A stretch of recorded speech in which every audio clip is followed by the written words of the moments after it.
Welcome everyone back to the Crimson 15 podcast. I'm your host, Crimson, And 15 PCA? 82454. and be sure to check us out over on Twitter at C15 Podcast. Summer Camp Island, a new Cartoon Network. There was a little clip of the show, and then they showed like the opening theme song. What's it with newer cartoons and the opening theme songs kind of being this wispy? Yeah, not kinda, so exciting. Yeah, very calming almost. It's almost put you to sleep how calming it Well, was. it's like, you know what? I remember like recent cartoons that had really exciting things like Camp Lazlo. Yeah, since this is like a camp thing, Camp Lazlo is the first thing that came to mind. And it's very exciting. My gym partner is a monkey. Yeah, remember that? Which had a very upbeat, like monkey. This, on the other hand, is like this, It reminds me of Adventure Time, but just you took the Adventure Time opener, slowed it down, and just made it a little bit more wispy. Yeah. I'm sorry. I think the theme song to me makes it seem like it's almost like, I would say, kindergarten-ish. That's the problem. Like it's kind of off-putting. Like almost like it's a picture book. Yeah, it's too kid-friendly. It's way too kiddie for me. But the thing is, where it's going, I think that's just the style of just like that soft. Yeah.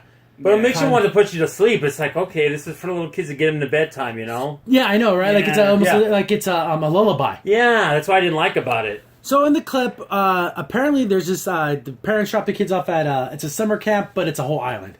And everyone thinks it's a normal summer camp, but I guess this island is all magical. The trees are alive, the camp counselors are really witches and they're casting spells, and even the little marshmallow guy like bites his little kid's finger. There's aliens. Yeah, everything that you could imagine can happen. So it's like, oh, this could be a fun little kind of romp, and these two brothers are, they're kind of scared of being on summer camp away from their parents, but in this summer camp, it's all magical. And Yeah, so it's different.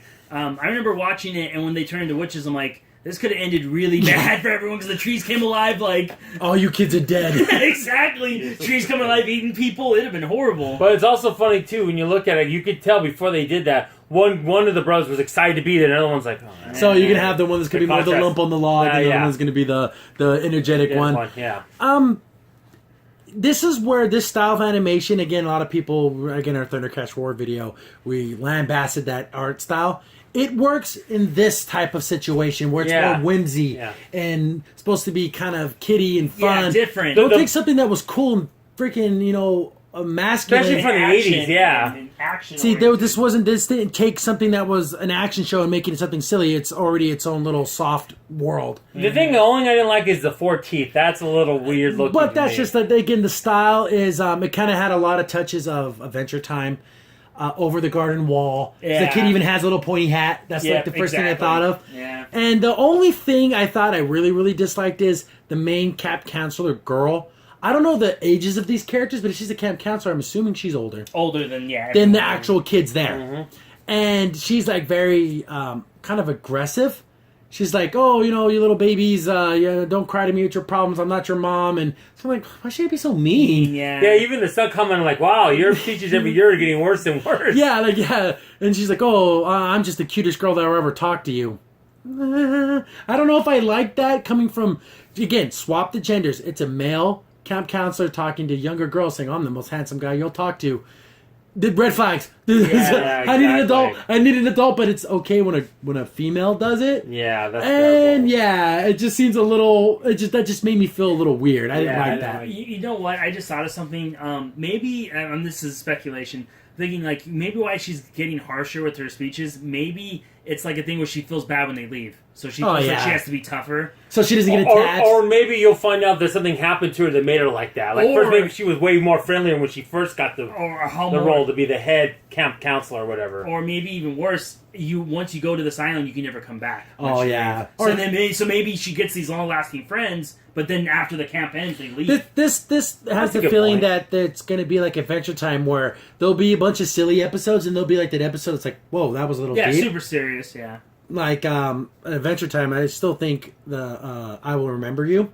Those two episodes are some of the best animated episodes ever. They've never gone anywhere near that since those two episodes aired. I think they might have a couple episodes like that. Oh, yeah, for sure. So I'm wondering if it's going to be straight silly or if they're going to sample in some of those more deeper feelings about loneliness and abandonment and stuff like that. I would hope so, because that's what made Adventure Time. What's it called? Steven Universe made those shows really come together. When they would have like that deeper episode. Yes. Yeah, and they don't always have to make it sexual. You could just do it about like brothers and siblings, and like how maybe they miss their parents. You can have those kind of Over the garden wall. Yeah, you can do those kind of dynamics. Little brother. Yeah, and then it also was pretty funny. Yeah. I remember it over Garden Wall. One of my favorite parts is even one of the previews. They go to a town and they're in an area and there's no one there, and he's like, "Do you see anyone?" His little brother's like, "I see you." Well, of course you see me, you little idiot. Like, I meant around us. Yeah, that's what makes it funny. Though. He's like, "I see you." Okay. So I'm wondering. I'm definitely. I'm sold on the premise. I want to see how silly and kiddish it may be, or if it's actually going to be a little bit more for older, audiences, maybe the 13 and up. Mm-hmm. So it just all depends where this lands. I don't know if they showed an air date when this is going to come out, but I'm definitely going to check it out. So it has that over the garden wall feel, that little feel of Adventure Time. It's funny when you look at the preview episode that got them on the air to Cartoon Network. It's almost way different. Oh yeah, there's the I guess there's the original short. You can tell the animation was way worse. Yeah. But this is cleaned up. This is definitely cleaned up nice, animation. very nice. And also, again, like we brought up Camp Lazlo.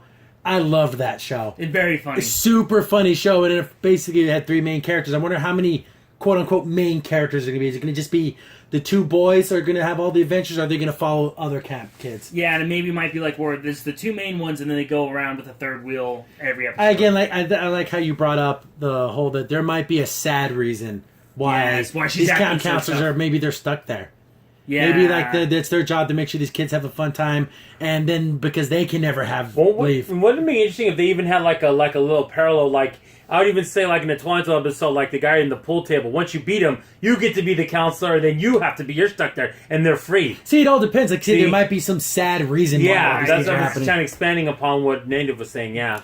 So, I think it's kind of fun seeing these shows get made. And this is an original idea. Yeah. Even though, like, we brought up other shows that are kind of like this, Camp Lazlo, Adventure Time, but it's original characters, original ideas. You didn't go back in the past and grab an old story and freaking destroy it to make something new. This is just something new. Yeah, and also I give them credit for having the characters act like normal kids. Yeah, and they have again, Cartoon Network's really good with casting children to do voices, and these kids sound like kids. Exactly, because most of the time they'll get like a super hyper kid, or they'll be like the super I'm brave kid, and then this is like, oh wow, they're just like acting. Craig of the Creek, just it's so all the characters are so stereotypical. Yeah. This looks like almost like these are just regular kids with regular personalities. Yeah, they're like, whoa, what the heck's going on? And then they were dropped in this fantastical situation they weren't expecting, and they're just going to be reacting to everything. Yeah, which is fine. Which I think could be kind of fun. I am definitely going to give this a chance.